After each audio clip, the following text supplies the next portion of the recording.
the way to do it is to fight for the welfare state, for identity within Europe.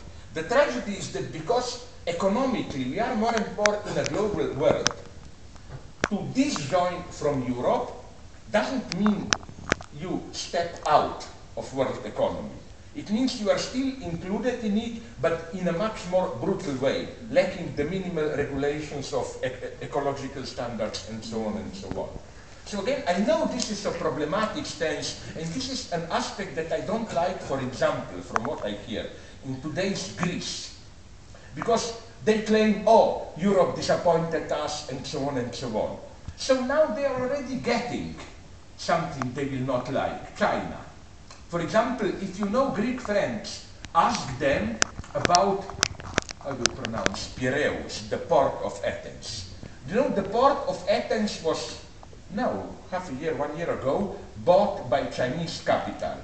And they're furious, the Greeks, in an extremely brutal way, violating all trade union regulations and so on and so on.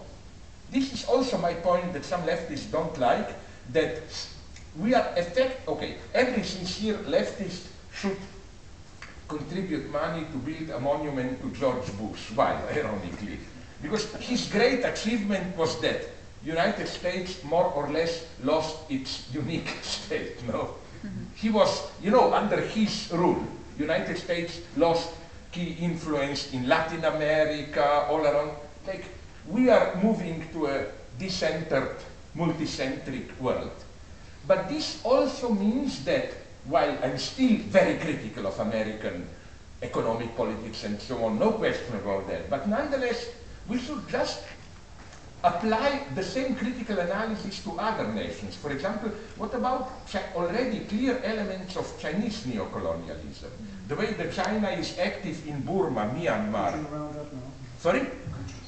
I can, yes I can, but I will, if I will, there is another question. Okay, I will, sorry. Okay. I finish now, sorry. Yeah.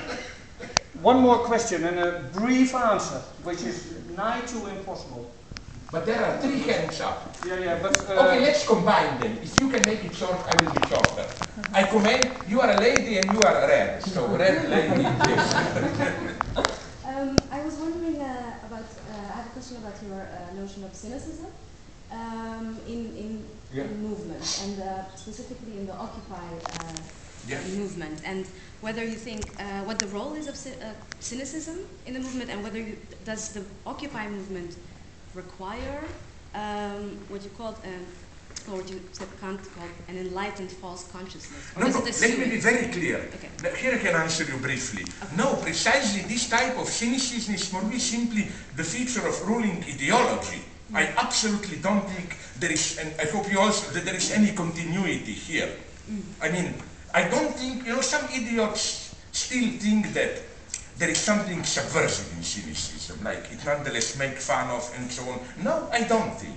I think that cynicism functions perfectly today. And again, if anything, I think that this is how de facto you can undermine cynicism.